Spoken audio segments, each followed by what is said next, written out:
Financial empires rarely collapse at the moment they appear strongest. They fracture when the systems built to expand power begin to outrun control. The United Kingdom did not lose influence because markets failed or rivals rose faster.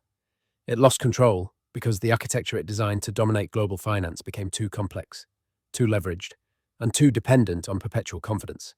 Stability masked erosion. Success concealed imbalance. What followed was not a sudden fall, but a gradual surrender of monetary authority, strategic flexibility, and systemic command, step by step, cycle by cycle, until leadership existed. In form, not function alone today. For over a century, the United Kingdom represented the most advanced financial system the world had ever seen. Its power did not rely primarily on territory or population, but on structure. London became the clearinghouse of global trade, capital, insurance, and credit. Sterling functioned as the reference currency for contracts, reserves, and settlements far beyond British borders. This system created the appearance of permanence. Financial leadership came to be treated not as a position earned through balance and restraint, but as a natural state. The inversion began when financial dominance shifted from serving the real economy to sustaining the system itself. Capital allocation increasingly favored liquidity, leverage, and global reach over domestic productivity. Financial innovation expanded faster than institutional oversight. Confidence replaced constraint. The mechanisms designed to absorb risk became engines that amplified it. What had once stabilized the empire began to hollow it from within. This inversion was subtle. Trade still flowed, markets still cleared. The currency retained prestige, but the underlying logic had changed. Financial centrality became dependent on continuous, external participation rather than internal resilience. The system required constant affirmation from global actors whose interests were no longer aligned with British stability. Control migrated outward, while responsibility remained inward. The defining error was not miscalculation, but misinterpretation. Stability was assumed to be proof of strength rather than a temporary condition produced by favorable alignment.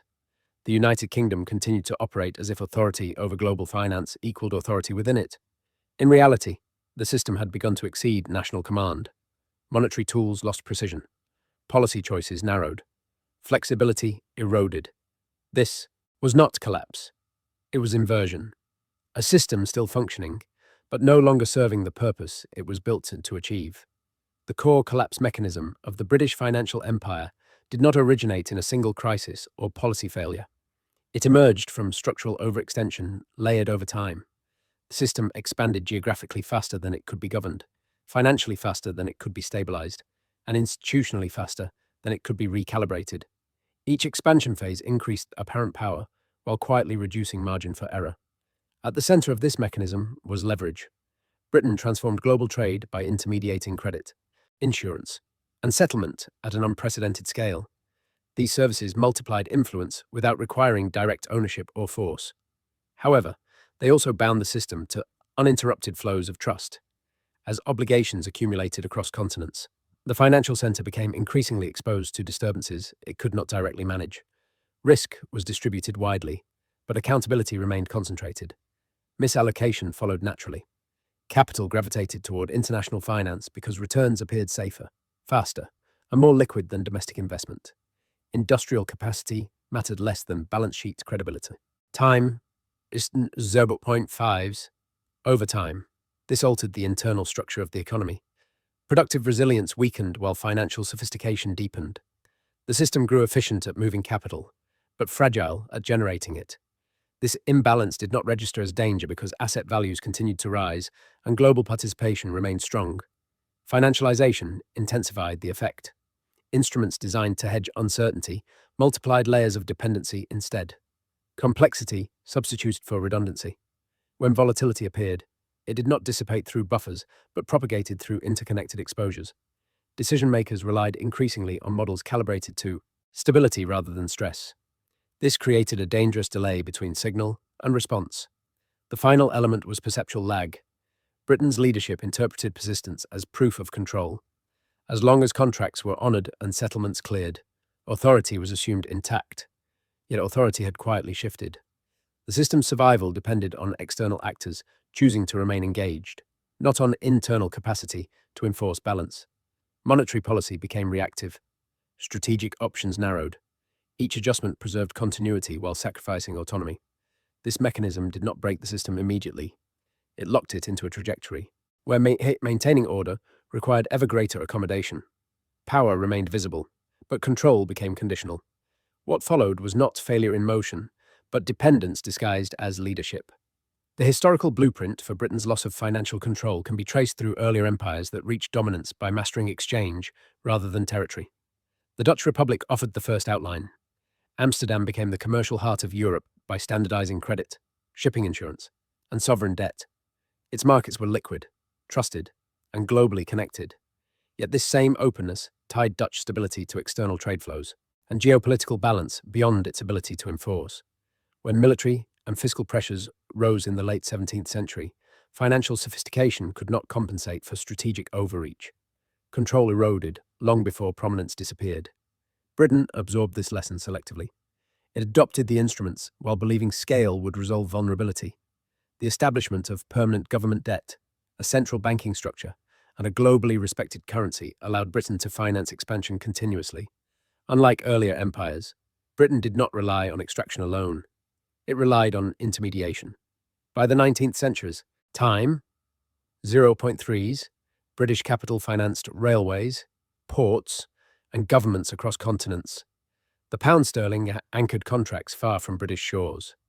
This created a perception that financial centrality itself was a form of sovereignty. The gold standard era reinforced this belief. Britain appeared to govern global finance through rules rather than force. Convertibility imposed discipline, and London's markets enforced it. Yet, this system functioned only while Britain's trade position, reserves, and geopolitical influence aligned. The First World War shattered that alignment. Gold convertibility was suspended, debts exploded, and financial authority fractured. Britain attempted restoration in the interwar period, but the system had changed. Capital mobility now exceeded political coordination. The blueprint had reached its stress point. What followed revealed the pattern clearly. Attempts to reclaim financial leadership required austerity at home and accommodation abroad. Maintaining the appearance of stability demanded sacrifices that weakened domestic foundations. Each restoration effort preserved form while conceding substance. Britain remained a financial hub, but increasingly as a service centre rather than a controlling node. Decision-making migrated to market. Time, 0.3s, creditors, and external actors whose priorities diverged from national strategy. This blueprint repeated across phases. During the post-war transition, Britain relinquished a reserve currency status formally, but retained financial infrastructure. The system adapted by redefining success. Influence became measured by transaction volume, rather than command. Flexibility replaced authority. This was not presented as decline, but as modernization. Yet the underlying pattern matched its predecessors. When financial systems grow larger than the states that host them, control becomes conditional. History does not portray Britain as an exception. It presents Britain as the most refined example. Earlier empires revealed the risk. Britain demonstrated the full sequence. Financial leadership creates leverage. Leverage creates dependence. Dependence erodes autonomy. The blueprint is not one of collapse, but of transformation, where control is the first casualty. The stage-by-stage pattern of Britain's loss of financial control followed a recognizable sequence, unfolding gradually rather than dramatically. Each stage appeared manageable in isolation. Together, they formed a closed loop that constrained future choices.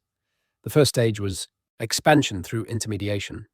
Britain positioned itself as the indispensable connector of global trade and finance. Credit, insurance, settlement, and legal enforcement flowed through London. This multiplied influence without direct governance. Power appeared scalable and low cost. However, influence built on intermediation required constant participation by external actors. Control depended on confidence rather than command. The system's reach expanded faster than its capacity to absorb shocks. The second stage was balance sheet substitution. Financial returns increasingly substituted for productive investment. Capital favored overseas lending, sovereign bonds, and financial services over domestic industrial renewal. This choice appeared rational because it delivered liquidity and global relevance. Over time, it altered the internal structure of the economy. Industrial resilience declined. Fiscal capacity became more sensitive to market sentiment. The empire grew richer on paper, while becoming thinner in substance. The third stage was rigidity, disguised as stability. Fixed commitments, long-term contracts, and reputational obligations reduced flexibility. Maintaining the pound's credibility required policy discipline that limited domestic response. Options.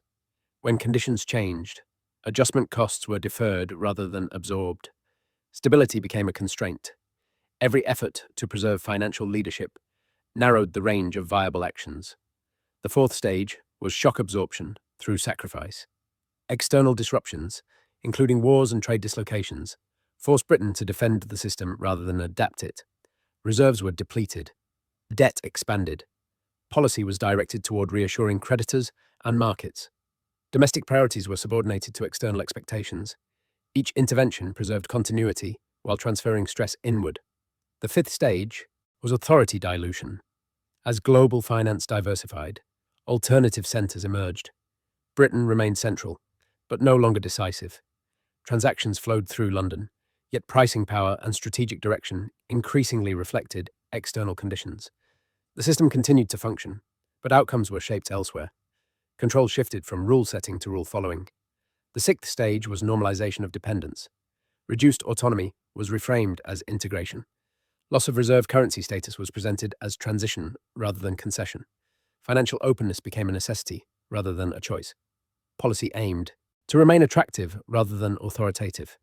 This redefinition stabilized relevance, but confirmed dependence. The final stage was path dependency. Each prior adjustment constrained future options. Reversing course became increasingly costly. The system could not be downsized without triggering instability. It could not be recentralized without external coordination. The only viable path was continuation under reduced control. Leadership persisted as reputation, not command. This sequence did not culminate in collapse. It culminated in limitation. Britain retained a global financial role, but the nature of that role, change. Time, 0.5s. The empire of finance survived by surrendering the very control that once defined it. What emerged was endurance without dominance, continuity without authority. The pattern completed itself not with failure, but with acceptance. The alignment between Britain's historical pattern and modern financial systems is not coincidental. It reflects structural continuity rather than imitation. The mechanisms Britain pioneered were not abandoned when control diminished. They were absorbed, scaled, and redistributed across a broader global framework. What changed was not the logic of finance, but the location of authority within it. Modern systems replicate Britain's reliance on openness, liquidity, and external participation. Financial centres thrive by attracting global capital rather than anchoring it domestically. This creates scale without sovereignty. Capital flows freely, but commitment remains optional. Stability is sustained by confidence rather than enforceable balance. As in Britain's case, this arrangement functions efficiently during alignment and becomes restrictive during stress. The role of currency illustrates this alignment clearly. Sterling once operated as a global reference, not because of mandate, but because of trust, network effects, and institutional depth. When those supports weakened, the system did not collapse. It migrated. Authority over pricing, reserves, and settlement dispersed. Britain's experience demonstrates that reserve status is not lost through decision, but through gradual substitution elsewhere. Control fades as alternatives accumulate. Institutional behavior follows the same pattern. Policymakers operate within increasingly narrow corridors shaped by market expectations. Flexibility is constrained by reputational risk. Decisions aim to preserve participation rather than impose direction. This mirrors Britain's late-stage posture. Time, 0.3s, where maintaining attractiveness became more important than asserting control. Integration replaced command as the organizing principle. The critical insight is that modern systems inherit both the strengths and the vulnerabilities of their predecessor. Financial leadership built on intermediation scales rapidly, but resists recalibration. Once embedded globally, adjustment costs rise, autonomy declines before influence disappears. Britain's trajectory offers a reference not for prediction, but for recognition. It reveals how systems behave when size exceeds governance. This alignment does not imply imminent failure. It indicates constraint. Britain did not fall when its model spread. It adapted by accepting reduced authority in exchange for continued relevance. Modern systems face the same trade-off. The pattern suggests that endurance is achievable, but only through concession. Control is not reclaimed by growth. It is surrendered gradually as complexity compounds. Understanding this alignment reframes Britain's experience. It was not an anomaly of the past. It was an early manifestation of a structural dynamic that continues to shape global finance. The system persists. The question is not whether it functions, but who governs its outcomes. Acceleration occurred when Britain's already constrained system encountered conditions that demanded speed rather than stability. The architecture had been optimized for continuity, not adaptation. When pressures intensified, adjustment mechanisms lagged.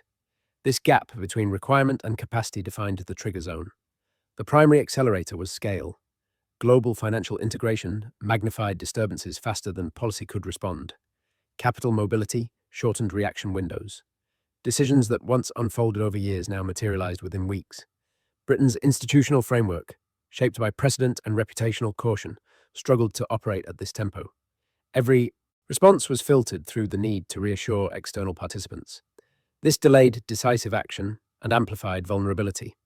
A second trigger emerged from cumulative debt exposure. Obligations accumulated across public finance, external commitments, and currency defense. Each layer reduced tolerance for volatility. Policy tools remained available, but their use carried escalating costs. Interest rate adjustments risked capital flight. Fiscal expansion threatened credibility. Flexibility existed in theory, but not in practice. The system entered a zone where movement itself generated instability. Geopolitical shifts intensified this condition.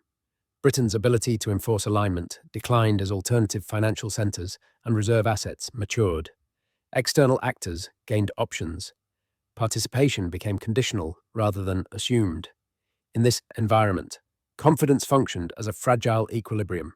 Small disruptions carried outsized impact because exit pathways were readily available. Control depended on maintaining sentiment rather than shaping outcomes. The trigger zone did not announce itself through collapse. It manifested through repeated accommodation. Each episode required concessions that preserved short-term order while narrowing long-term autonomy. Emergency measures became routine. Temporary solutions hardened into permanent constraints. The system accelerated toward dependence, not through panic, but through repetition. What defines this zone is not crisis, but irreversibility. Once entered, restoring prior levels of control requires coordination beyond national reach. Britain's experience illustrates that acceleration is not caused by a single shock. It results from accumulated commitments meeting compressed timeframes. When complexity exceeds governance speed, systems do not break immediately. They adapt downward. This is the final stage before outcomes become externally determined. The system continues to function, but its direction is shaped elsewhere. Acceleration completes the transition from authority to accommodation.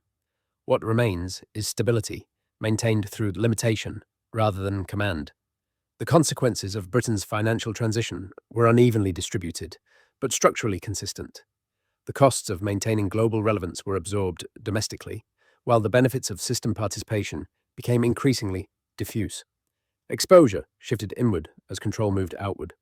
Fiscal pressure intensified as policy choices prioritized credibility over flexibility. Public finances absorbed the burden of defending stability through debt servicing and market reassurance. Industrial adjustment lagged, constrained by capital allocation patterns shaped elsewhere. Employment volatility and regional imbalance reflected a system optimized for circulation rather than production. Households experienced the effects indirectly. Asset prices remained supported, but income growth decoupled from financial expansion. Stability favored balance sheets over wages. Risk was socialized through austerity and adjustment, while returns remained concentrated within financial channels. The system did not fail those it governed abruptly. It constrained them gradually. Institutions also faced exposure. Decision-makers retained responsibility. Without full authority, accountability remained national, while outcomes were increasingly global. This asymmetry limited democratic leverage over economic direction. Control had not vanished. It had been redistributed beyond direct reach. The result was endurance under constraint. Britain continued to function as a financial centre, but the price of participation was reduced autonomy. Exposure became the condition of stability. Britain's experience demonstrates that financial empires do not lose control through misjudgment or decline in capability. They lose it through sequence. Expansion precedes dependence. Dependence narrows choice. Time, 0.5s. Stability becomes conditional. What matters is not the moment authority fades, but the order in which constraints accumulate. Britain remained influential long after control diminished because systems can function without sovereignty. Endurance is possible without command. This is the central pattern. Timing is unpredictable. Sequence is not. Empires that build power through finance eventually confront the same limit. Control is not lost suddenly. It is surrendered step by step, until adaptation replaces authority as the defining condition of survival.